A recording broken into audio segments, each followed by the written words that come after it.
What's up, Midnight Strikers? I am back with a brand new video, and today we're going to be taking a look at Dark Before Dawn, the brand new studio album that drops in a couple days by the band Breaking Benjamin. Now, before we get into this video too far, I should note that prior to listening to this album, the only album that I had listened to in its entirety by this band was Dear Agony, their last album, and I gotta say, I really like pretty much all of it, actually, aside from maybe a few songs here and there that have a little bit of filler elements in them. Now, after I listened to this album, the only thing I had it to compare it to was, of course, Dear Agony and a few songs off of their prior works, such as Diary of Jane and So Cold, off of We Are Not Alone in Phobia. Now, I decided to listen to the rest of the albums of the band, even though the rest of the band is not on this album. It's only Benjamin Burnley, after he fired the rest of the band and the drummer quit. Well, he fired two people over email and the drummer quit.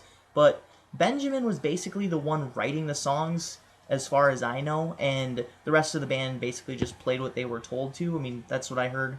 But don't quote me on it. If I am wrong, I am sorry. But then again, they were all an integral part in creating the sound that is Breaking Benjamin, because of course, even though they're writing or they're playing what they're told to, they put their own unique little twist on it, their own little flair, and this album definitely sounds different than a lot of their past material.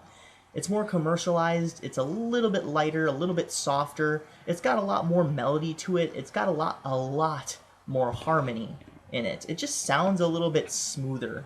I don't know, maybe it's just me, but Breaking Benjamin has always been that really dark and brooding, mysterious band with a sound quite similar to 3 Days Grace. They're very dark, as I said. That's probably the best way to describe it. And even in the soft songs on, say, Dear Agony, they have that sort of mysterious aura to them. I don't know really how to describe it, but it's there. It's their trademark of their sound.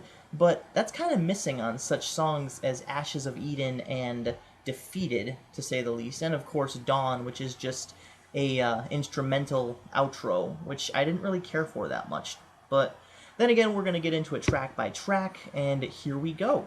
The first song is entitled Dark. This is just an intro with some talking in it. Didn't really care much for it. It was an interesting intro into Failure, which is a very harmonic song. It's got a lot of melody to it. Not exactly the heaviest song on the album. That, of course, would go probably to Breaking the Silence, which I will get to in just a moment. But Failure has a lot going for it. It has a lot of harmony. It's very melodic.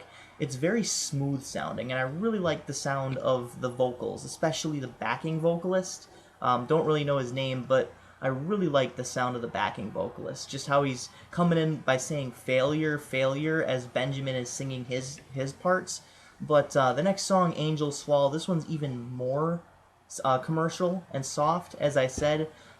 It kind of tricks you in a way. In the beginning, it sounds like it's going to build up to something really heavy, but then, of course, it begins with the string guitars and everything, with the strings and the kind of acoustic-sounding guitars in the chorus. And it's just a really, really commercial song. You probably hear it on the radio a lot, but that's not to say it's not bad, though. I actually do quite like this song. I am quite fond of this song, the sound of it, especially the smoothness, like I said before. The next song is Breaking the Silence. This is probably the heaviest and the fastest song on the album, and the closest sounding to their prior work. Maybe that's why I like it, but you know what, to each his own. This is one of my favorite songs. Actually, it is my favorite song on the album. Tied with the next song, Hollow, which kind of takes the heaviness aspect of Breaking the Silence and combines it with all the things that is right on this album, with the harmonic or the harmony and the melodic elements and such. The next song is Close to Heaven. This is another little bit softer one. I didn't quite care for the sound of the guitars in this one, but I do like the way that Benjamin sings. I don't know, the vocals are pretty standard on these Breaking Benjamin albums, but I do like Benjamin's vocals. So the next song is Bury Me Alive. Not much to say on this one. It seemed like it's a little bit of a filler track. It's a little slower, but it kind of amps up the heaviness aspect a little bit, but it is a little bit of a filler song. I do like it, but it just has kind of those elements of, hey, we need to write something and put it on the album. The next song is Never Again. Kind of the same story, a little bit of a filler element. I do like the song, I like the lyrics. I just like the production value in general on this entire album, and that definitely shines on this one. But yeah, the album takes kind of a dark turn from here.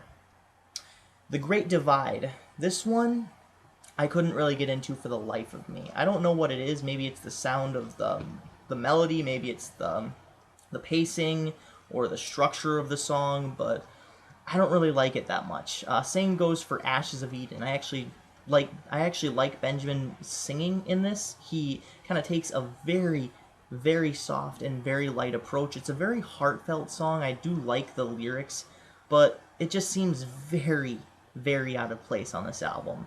The next song is Defeated. This is probably the album's saving grace towards the latter part. It was released as a single. It's very melodic. It's a little bit on the commercial side, but I do like it. The next song, or outro, is Dawn. Not much to say. It's just a bunch of instruments kind of serving as the outro of the album. It's an instrumental, so didn't really care much for that either. My two least favorites, like I said, Ashes of Eden. I mean, I can see what he was going for. I can see what the entire band was going for, but I am really not a fan. The next, least favorite would probably be Dawn, just because it doesn't really serve much of a purpose. They could have ended just fine on Defeated. So overall, I'd probably give this album maybe a 7.5, 8 out of 10.